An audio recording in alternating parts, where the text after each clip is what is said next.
Let's move into the 1920s, the birth of the modern woman. The 20s was the jazz age. It was a wild party, but kind of a sad one too. The world was in shock after the First World War, and so the 20s was all about drawing a line in the sand, starting again, and living fast. It was also the time of prohibition, when organized crime was on the rise with bootleggers and rum runners. Jazz music was all the rage, this crazy music that nobody had ever heard the likes of before.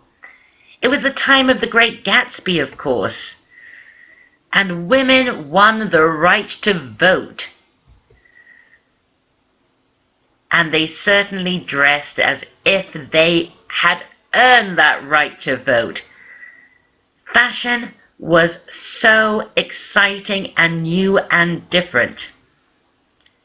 It was a crazy time when the world, and particularly women, embraced the 20th century and just what it meant to be modern. Let's look at the 1920s body ideal. There she is, short, not skinny but squat, kind of flat-chested, no waist, a boxy torso with emphasis at the hip. And again, you see the symbiotic relationship between the perfect body and the fashion ideal. Who had this tiny little square, squat body?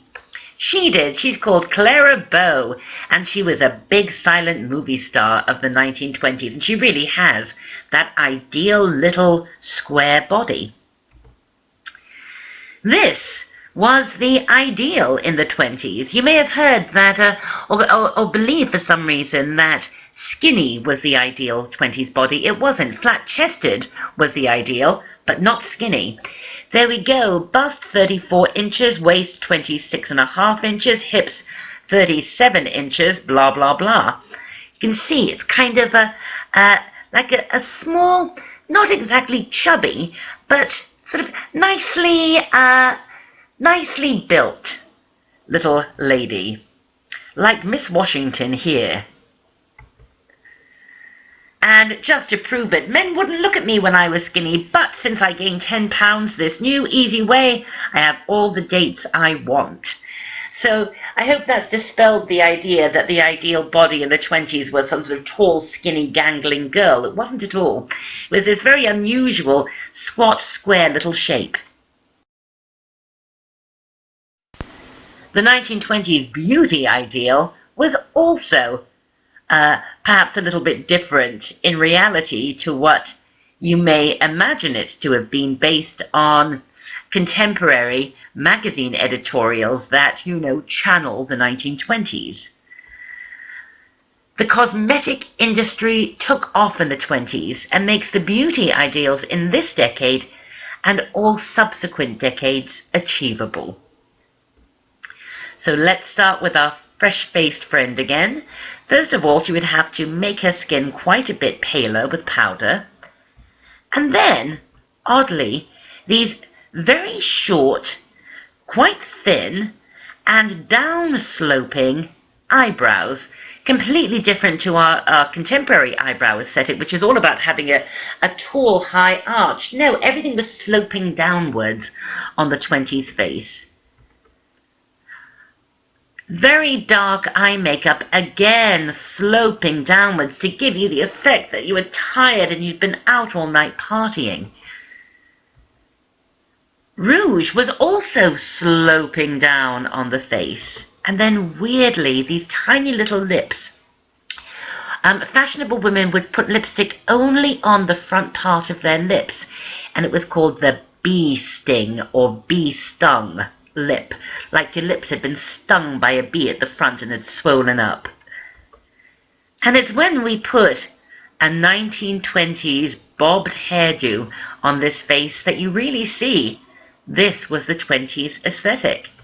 Here's our girl again, just to remind you of the power of makeup and how makeup is always used to achieve an ideal.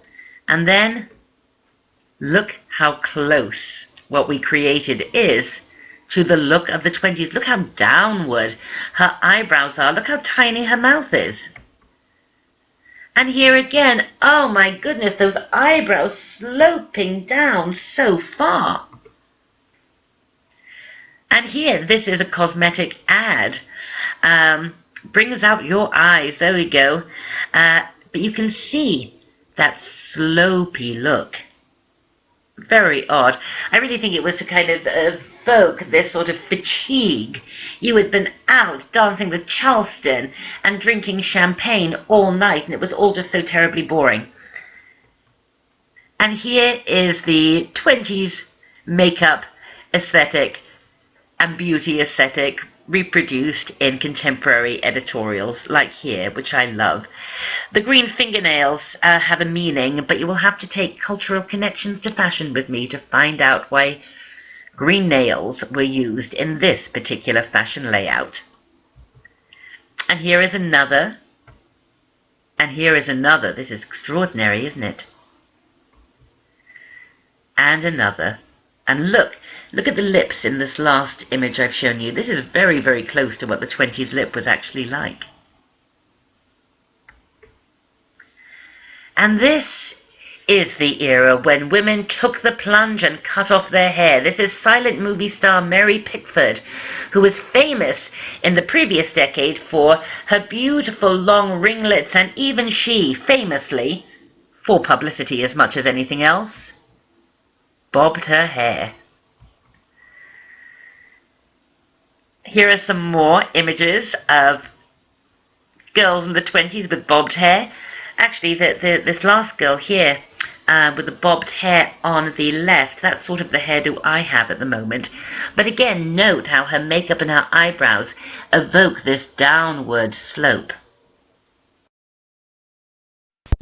Before going into the dominant fashion idea, this time we really have to look at the dominant aesthetic, because the aesthetic would inform the dominant fashion idea so hugely in the 20s that I figure we should do it first.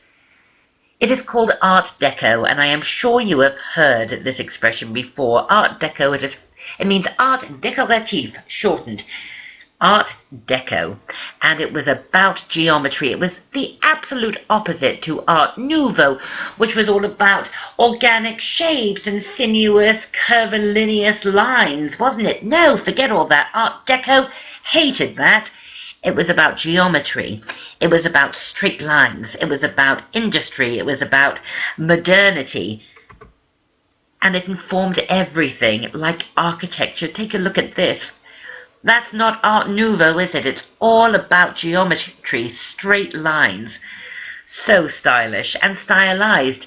Here it is played out in commercial art. Look how stylized this is. In furniture, oh my goodness, this is not Art Nouveau, this is Art Deco. Look at the way that table is constructed. Art Deco was the dominant aesthetic of the roaring 20s in every single element, from furniture to graphic art to even fontage and typography. And architecture, the Empire State Building and the Chrysler Building and Rockefeller Center are all examples of Art Deco. And of course, this would inform fashion. Here are some 1920s fashion images and articles, obviously inspired by this Art Deco aesthetic. It's gorgeous, isn't it? And here is Art Deco on the runway today. You can recognize Art Deco now, right? It's kind of hard to get wrong, and it's sort of impossible to confuse with Art Nouveau. There's no straight lines in Art Nouveau. There's hardly any curvy ones in Art Deco. Now we can turn to the dominant fashion idea. And here it is. A snug cloche hat to minimize head size. It was all about having this tiny little head. shift dresses. Fully bare arms. Now, we haven't seen this since ancient Greece.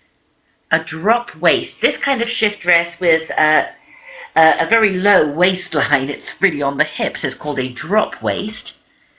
Hemline to knees or mid-calf, depending on how daring one was. And visible legs for the first time ever, actually. Wow. 20s fashion, as you can see, completely echoed the Art Deco aesthetic. It was all about geometry and straight lines. And it threw away all old ideas in the wake of World War I and embraced modernity with these clean lines and a geometric common sense.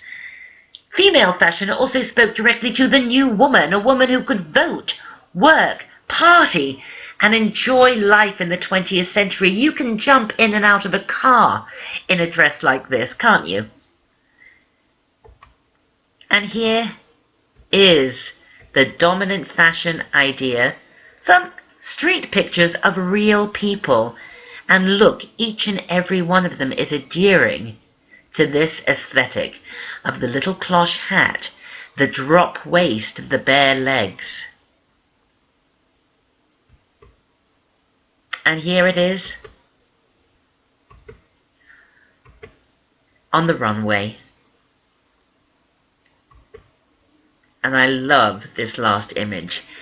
But you can see this aesthetic was not about looking feminine, was it? First of all, had a very streamlined silhouette, very flat-chested, no waist, no curves. No curves. Curves were old-fashioned, and this was a modern woman. So were they trying to look boyish? I think so. And of course, this leads us nicely to flappers. But before we even begin to discuss flappers, please be aware that there were very few real flappers in the 20s. The phenomenon of the 20s flapper was amplified and exaggerated during the Deco revival of the 1970s, which we'll learn about next week. Most women in the 1920s were certainly not flappers. Yet the handful of genuine flappers was something else. They were outrageous. They were shocking. They were daring. They were loud. They were obnoxious. And they showed more than a little leg, I can tell you. Now, why were they called flappers? Well, the general belief is that they earned this moniker based on the unbuckled galoshes, you know, the boots they wore with the buckles unfastened, so the tongue of their boot would flap as they walk and make a noise. This is false. I believed that this was so, but it was when I was doing very in-depth research for this course that I learnt that I had been wrong, along with most of the rest of the world. The term flapper dates back to as early as the 1890s, remember? The gay 90s, likening modern young women to baby birds, flapping their wings as they learn to fly. Well, now that you know all about the 1890s and, electricity and Coca-Cola and roller skates, you can kind of see that this term probably comes from the 1890s, with these young women wanting to sort of encapsulate the spirit of the 1890s by doing exciting things like riding bicycles and drinking Coca-Cola. So yeah, you know what, I actually think that it makes more sense coming from the 1890s.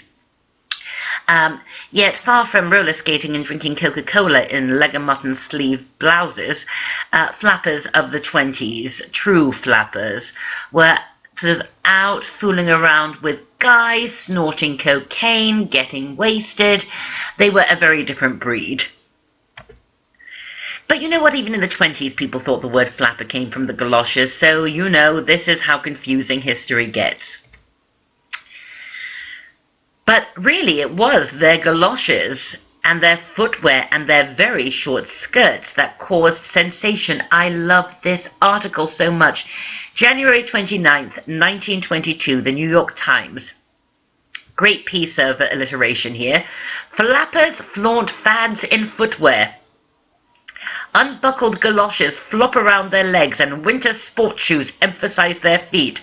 Subheading: Stockings scare dogs. This is hilarious. When you go back and review, see if you can read this article. It's people acting shocked and appalled at flappers. Kind of the similar articles appeared in the 1970s with the first wave of punk rockers on the streets of London. But as I said, the real flappers, woo, they really were outrageous.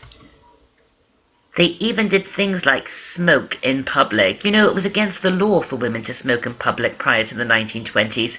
So flappers, they sure embraced this unhealthy new trend. In fact, you could take classes to learn how to smoke. And now you go to hypnotherapists to try to stop smoking. Yet, flapper or not, for the first time in history, women showed their legs. And the hosiery business would boom as a consequence. Now remember, stockings weren't made of nylon in this era. They were made of cotton or silk, right? Or wool in the winter. But everybody wore stockings. And so novelty stockings really took off because people could show their legs. I think she must be the cutest girl we've looked at so far in this lecture. But really, this idea of regular people showing their legs, regular women showing their legs, was revolutionary. I mean, imagine if you were 50 in the 20s, you had been a young woman wearing a bustle, right? Imagine how you would feel showing your legs for the first time, just being able to walk and move and breathe. If you look at the photo on the right here, I love this picture. So often when you get snapshots from the 20s of real women, they are always crossing their legs or doing something interesting with their legs. This is so leg-centric, isn't it, this picture? They've all made sure that they're showing off their legs because it was such a novelty to show off your legs. The silhouette was all about streamlining. How was this achieved? With something called a bandeau. This was kind of like a bra that sort of flattened your boobs out a bit, but kept them supported and sort of solid under your shift dress. And then you would wear stays. Like this, we've met the stays before. These were not uncomfortable. They just kept you geometric. They kept that torso firm and smooth. Like this, which meant when you got dressed, everything would be perfect. Everything would be smooth and geometric. And add a long string of beads, which we associate with the era, and like a long boa over your shoulder, and you'll see that hats and accessories help streamline the elongated silhouette, right? It was all about having this silhouette. And here it is in real life. She looks adorable, doesn't she? And again, terribly chic, but you love that dress now. And again. But please note the skirt length. Most hemlines of the 20s fell just below the knee or to mid-calf. Only the very daring and those flappers we were discussing wore skirts that actually hit the knee or went above the knee. Let's look at the 1920s palette. We see a lot of crimson and scarlet, a lot of gold, interesting blues, Egyptian blues, black, yellow. It was bold, it was dramatic, it was confident. It was really picked up from what Paul Poiret started in the previous decade. And meet metallic for the very first time. This was a rage, a craze, a freak of the 1920s. Metallics, sequins, bugle beads, paillettes. You know what paillettes are, right? Paillettes are like big sequins, and they don't have the little buckles on them usually. They're flat, big flat sequins. All of this shimmering stuff was really new and exciting and different. Hats. We already discussed the reason the hats were so small was to keep the head small and also to reject the idea of those big silly cartwheel hats of the earlier decades of the pre-war era. These hats, I know you know they are called cloche hats, but do you know what a cloche is? Cloche is the French word for bell, and you can see why they are called cloche hats, because they sort of have a bell-like shape. Here is an ad in a catalogue for cloche hats. Now you can buy hats for all your outfits. I love that. Look at all these different cloche hats. Yet, even though they have different details and slightly different widths and slightly different brims, they are all the same shape. And everybody wore them. This is one of the world's first selfies. It's a photo booth picture, and look at this girl taking pictures of herself. She knows she looks cute in her cloche hat. Babies wore cloche hats. Older people wore cloche hats. Everyone wore cloche hats. That's such a funny picture on so many levels. And I love this image. Every single lady there is wearing a cloche hat. It wasn't just for flappers. I know that you've probably been, given the impression that anyone who dressed like this and wore a shift dress with a drop waistline and a cloche hat, they were a flapper. No. Another aspect of 1920s headwear were these decorative headbands or fancy scarves. Why do you think headbands and scarves were so popular in the 20s? And no, it wasn't just stop people's bobs from getting in their eyes when they were dancing the Charleston or nonsense like that. Why do you think headbands were so popular? I'll give you a second to think about it. I'm going to put my Jeopardy thinking music on for you again while you're thinking. Alright, enough time. Women were so used to having hairdos and hair, and there is not much you can do with bobbed hair. If it's too short, you can't wear it up at all. It's very limiting. Let me tell you, I have a bob, and there's nothing I can do with it apart from have a bob. So this was a way of adding interest to hair that was too short to style and coif. Time for our style icon of the 20s, and somebody who's one of my personal favorites. This lady here. Her name was Louise Brooks, and she was a silent movie star. And she was a flapper. She always played naughty girls. And I'm just showing you a little clip of her here, this little gif. She was extraordinarily pretty and luminescent and charismatic, and absolutely had a look that everybody wanted to imitate. And there she is, acting very naughty but looking very cute. And she was extremely trendy as well. Extremely fashionable, but at the cutting edge of fashion. Which is why so many people channel Louise Brooks. That's Halle Berry channeling Louise Brooks. Can you guess who this is? This is Julia Roberts channeling Louise Brooks. But nobody beats the real Louise Brooks. She lived to be a very old lady. She became a writer. She was very smart. And here is a great quote. A well-dressed woman, even though her purse is painfully empty, can conquer the world. We know that's true, don't we? Anyway, fashion loves Louise Brooks, so I wanted you to be aware of her existence and see if you can catch a movie with Louise Brooks. She really is spectacular. The designer of the decade. I think you know who I'm going to talk about, right? This lady here. Gabrielle Coco Chanel. Chanel. If anyone understood that fashion is not an island, it's a response, it was Chanel. And there she is wearing one of her own creations.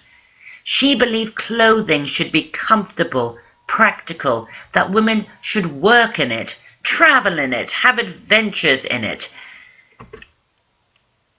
She revolutionized the understanding of clothing, that you could be fashionable and minimal at the same time. You could be fashionable and comfortable at the same time. Hell, you could be fashionable and go to work and hold down a job at the same time. This was really at the heart of Chanel's intent. And of course, she gave us the little black dress, didn't she? And there it is, the original little black dress. Do you want to learn how she came up with the idea for it? Then I shall tell you the legend of the little black dress according to Chanel. This is Chanel's maid. Evidently, she looked at her maid one day, and this is how French maids traditionally dress, or did in this era. And she thought, wow, that would be a great dress for me to go to a cocktail party in. We'd have to lose, the baguette, and the lacy cuffs, and the collar, and the apron, and the little maid's cap. Swap up that hair for a chic cloche. Add a string of pearls, maybe a boa, 20s makeup, a glass of champagne, and of course the accessory of the era, a cigarette, and there you have it. That is the look that marked the 20s. And there it is, the little black dress. It is without doubt that Coco Chanel was one of the most brilliant designers who ever lived. She really did understand better than anyone else. Fashion is not an island, and she responded with clothing that worked perfectly for a new woman in a new century. She did it in the 20s, and you will see she will do it again in the 50s. Yet although she was a brilliant fashion designer, she was a crappy human being. Here is a book that discusses her crappiness. Sleeping with the Enemy, Coco Chanel, Nazi Agent. During World War II, when France was occupied by Germany, by Hitler, whereas most French were patriotic to France, Coco Chanel literally slept with the enemy. She had a boyfriend who was one of the high-ups in the Gestapo. She evidently worked sort of as a Nazi agent, sort of grassing on French people, etc., on her countrymen. And she really wasn't a very nice person at all. So it always kind of sticks in my throat when I have to gush about Chanel. But she was a great designer, and we will leave it at that. And with this quote, fashion is not simply a matter of clothes. Fashion is in the air, borne upon the wind. One intuits it. It is in the sky and on the road. Basically, it's not an island, it's a response. Right, enough of her, for the time being. Fellas were having fun with fashion too. Take a look at that. There was a craze to wear +4s, golfing pants. Here are some fellas in their sweaters, V-neck sweaters, that they were a 20s craze with +4s. And this was the most ridiculously trendy fad of all. These are called Oxford bags. Oxford bags. Because evidently the young students at Oxford University in England were the first one to wear these outrageously massive trousers. Look at the hem. This is a publicity shot, obviously. Somebody measuring this outrageous hem. Take a look at this fella in his Oxford bags. There was also a craze for raccoon coats, especially amongst students. The favorite of college men, Gunther raccoon coats, being sold on Fifth Avenue. It's the headquarters for raccoon coats. This is how much of a craze it was. People were billing themselves as the raccoon coat headquarter. 20s male fashion is so much fun. If you'd like to learn more about it, take menswear. 3-credit professional elective with Professor Cockle. And talking about guys brings us nicely to our next style icon of the 1920s. This man, Rudolph Valentino. Rudolph Valentino was a silent movie star. He was really the world's first male sex icon. He was a sex symbol. He was known as the Latin lover, and women loved him for his brooding looks. He always played very exotic roles, like Arabian sheiks and things like that, as you can see here. But he really was a sex symbol. How Valentino obtained his marvelous physique, and there he is showing off his marvelous physique. He was also a very natty dresser. People imitated him. Men wanted to dress like Valentino. So he was really one of the first men as well in the 20th century that other men wanted to look like. Remember seeing that cute girl? Well, here's a colorized picture of her. Remember when we were talking about the craze for novelty stockings? Well, look who's on her stockings. Rudolph Valentino. Rudolph Valentino sadly died at a tragically young age of an infection in the abdomen, and it caused mass hysteria when he died. Take a look here. This is his funeral parlor. Look at all of those people, those fans wanting to be near the body of Rudolph Valentino. But I can't help but notice, look how many bowler hats are in that image. I think a lot of his fans may have been men, actually, judging from this. And I'm sure you know what I'm implying here, right? I am beginning to look more and more like my miserable imitators. That is our quote from Rudolph Valentino. Like I said, people really did want to dress like him. And now we're going to look at our first cultural hotspot of the 20th century. A cultural hotspot, as I mentioned earlier, is a place, a location that just seizes the imagination of everybody and has an impact on fashion. And in the 20s, it was Egypt. Why? Because in 1922, this guy, Howard Carter, discovered the tomb of Tutankhamun. But hey, you've already learned all about the 1920s Egyptian craze when we did Ancient Egypt. You remember? We talked about how everybody went completely nuts for Ancient Egypt in the 1920s. So we've done it already, but just to remind you, look at this. Forsyth, the new Egyptian effect. Exemplified in a lovely Forsyth gown. There we go. And what about this? The decorative splendor of the Tutankhamun period reflected in this rich embroidery of this wraparound coat. And here's an image I don't think I showed you before of a beautiful drop waist evening dress with an Egyptian motif. And look at the embroidery on these 1920s evening gloves. And on the hem and sleeves of this coat, you see? This is what I mean by cultural hotspot.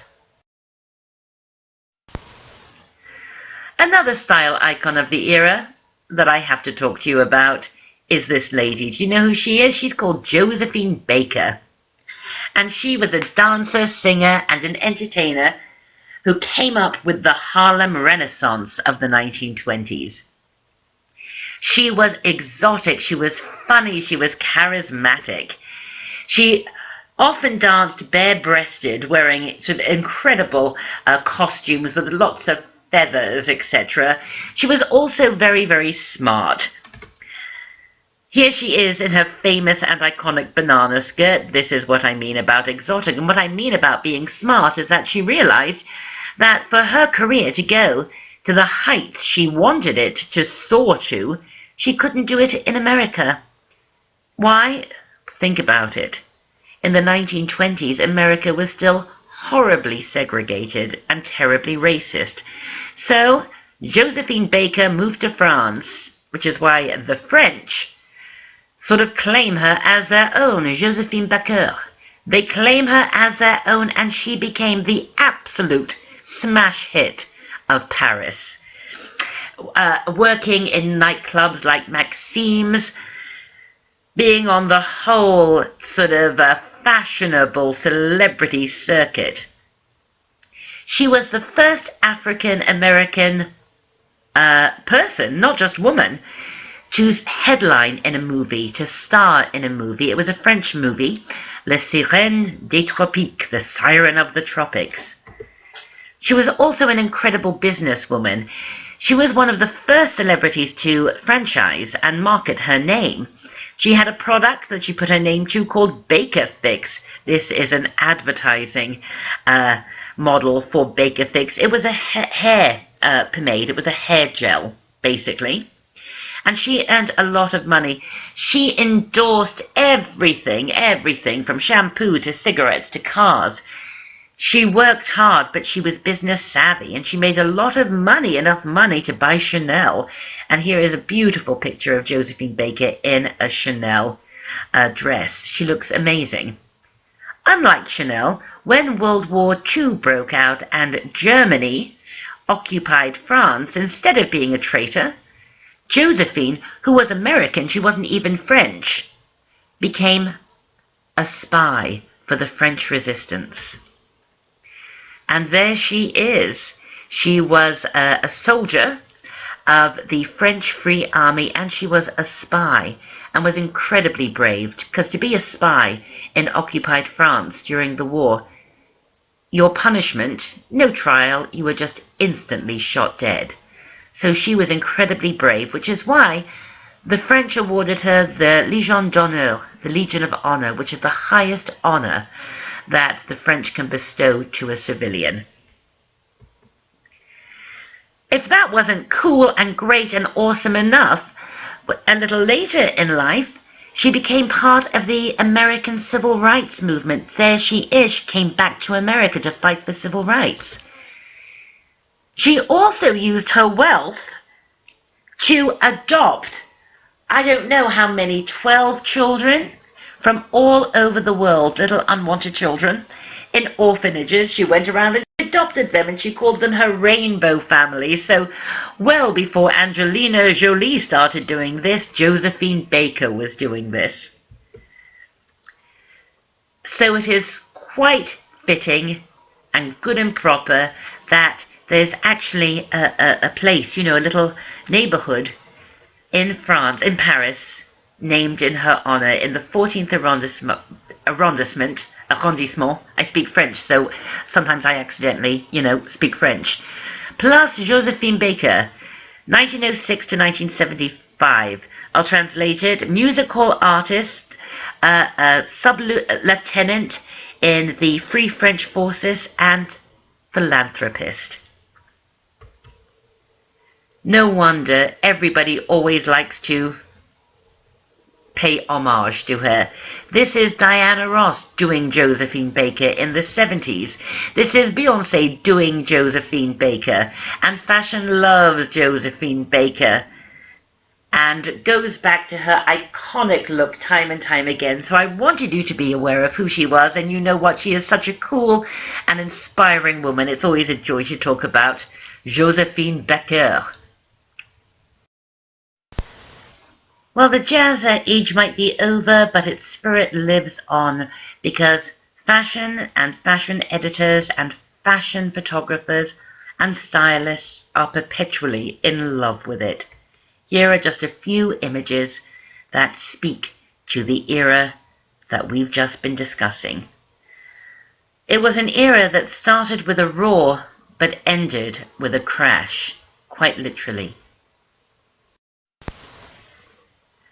On October 24th, 1929, Wall Street crashed, and the world and fashion would change overnight.